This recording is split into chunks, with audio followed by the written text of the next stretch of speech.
Hola, hola, buenos días.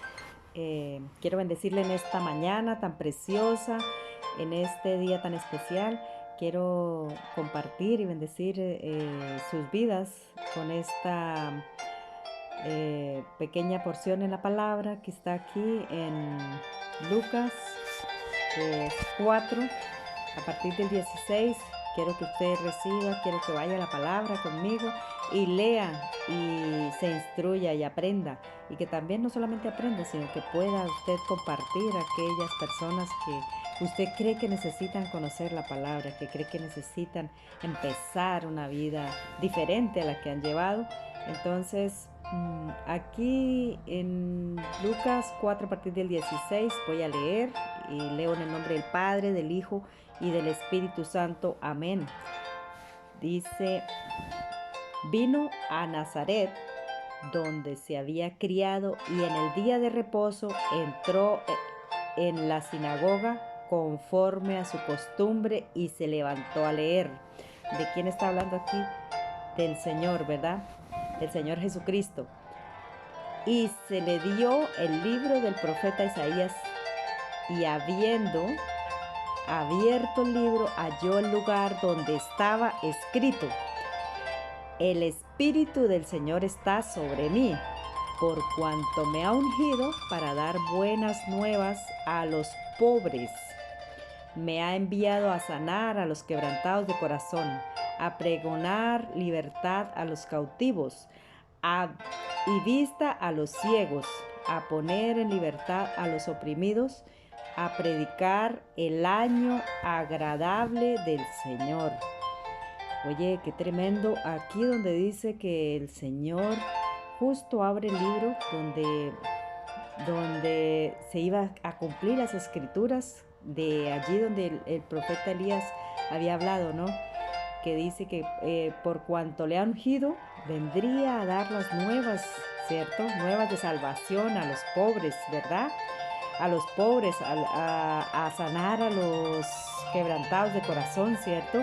A pregonar libertad a los cautivos y darle vista a los ciegos, aquellos ciegos espirituales, aquellos ciegos físicos, ¿verdad?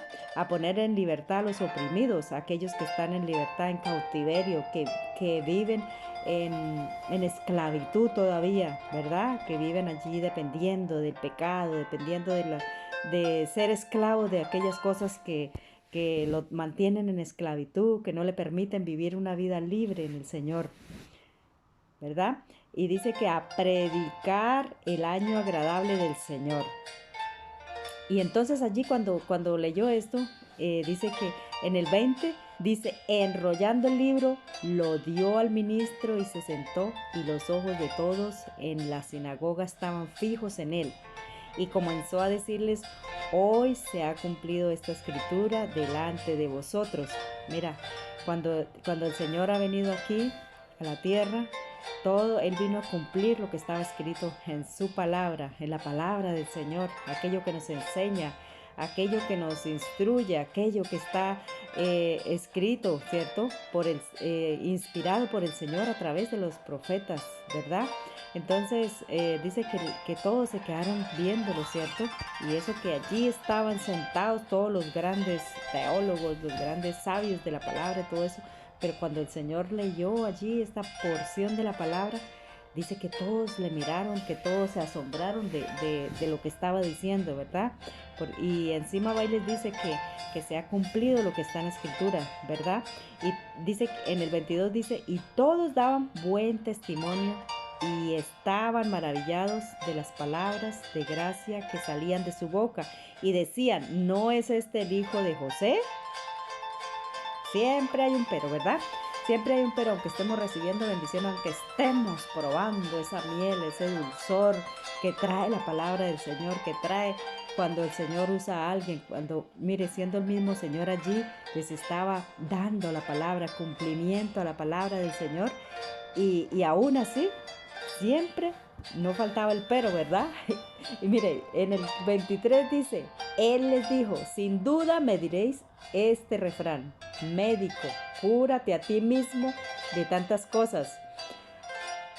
Qué tremendo, ¿no? Cosas que hemos oído que han hecho en Capernaum, haz también aquí en tu tierra, como poniéndole a prueba, ¿verdad? Como poniéndole a prueba, porque nosotros los seres humanos siempre estamos mm, queriendo que aquella persona que se levanta en el Señor, queriendo que aquella persona que sabe que el Señor le usa, entonces como que queremos meterle esa zancadilla, ¿verdad? Qué fuerte es el corazón del Señor, qué endurecido es el corazón del hombre, ¿verdad? Porque el Señor es perfecto, el Señor es grande, misericordia y todo eso, ¿verdad? Dice en el 24, añadió, de cierto os digo que ningún profeta es acepto en su propia tierra. Allí, mejor dicho, les dejó más con los ojos abiertos. Dice, y en verdad os digo que muchas viudas habían en Israel en los días de Elías, cuando el cielo fue cerrado por 3 años y 6 meses y hubo una gran hambre en toda la tierra, pero a ninguna de ellas fue enviado Elías, sino a una mujer viuda en Sarepta de Sión. ¿Sabe por qué había muchas viudas? ¿Sabe por qué había muchas viudas y a ninguna de ellas fue enviado el profeta? Porque Dios conoce las intenciones del corazón.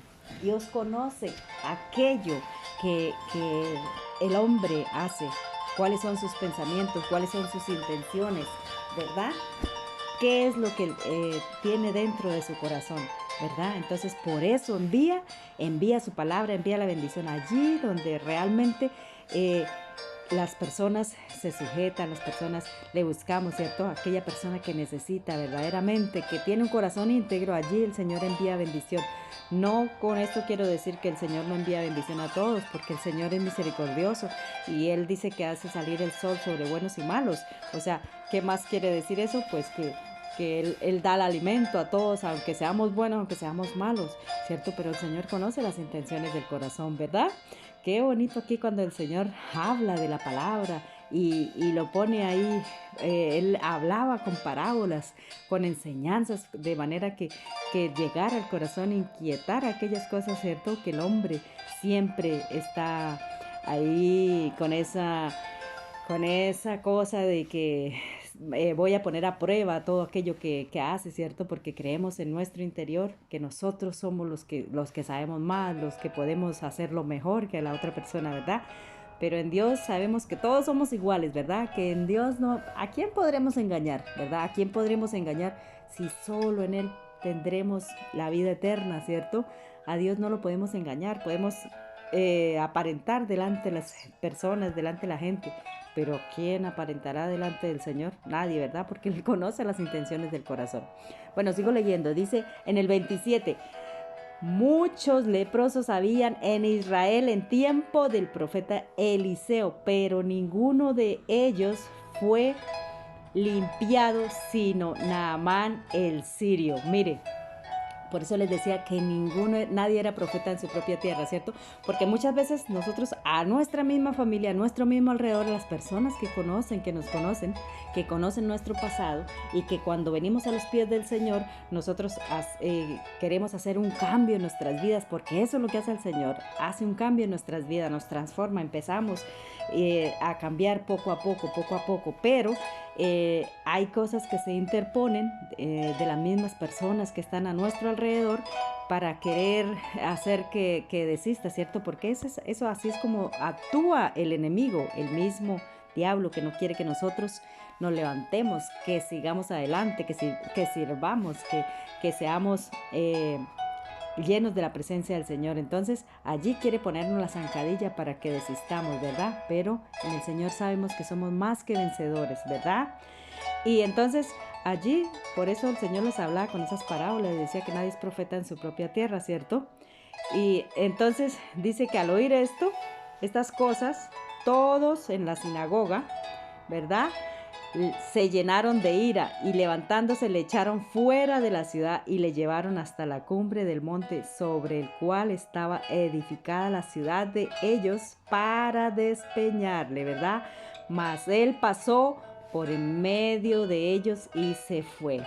Qué tremendo, ¿verdad? Entonces, mire, esta es una pequeña reflexión, es una porción de la palabra, pero que es dulce para aquellos que tenemos hambre y sed del Señor. Así que yo les invito para que usted escuche, practique, ponga, activa esa palabra, porque la palabra es viva, viva para aquel que la desea, para aquel que la quiere escuchar, para aquel que quiere hacer cambios en su vida, porque Dios es eso, Dios es vida, Dios es amor, Dios es Dios de cambios, ¿verdad? Dios que hace de lo que no hay, saca para bendecir a donde no hay, ¿verdad? Bueno, con esa pequeña y dulce reflexión les quiero dejar. Quiero bendecir tu vida, quiero decirle que gracias por escuchar, que gracias por unirse a este tiempo y que gracias por practicar la palabra, porque es lo único que tenemos que nos llevará a usted y a mí a la vida eterna, donde no hay ni lloro, ni hambre, ni sed, ni ninguna necesidad que tengamos aquí en la tierra, ¿verdad? Bueno, mis queridos y amados hermanos, oyentes, les dejo con esa pequeña porción. Levántese en el nombre de Jesús y reciba al Señor Jesucristo, porque Él es el único que te dará la salvación y la vida eterna. Dios me los bendiga.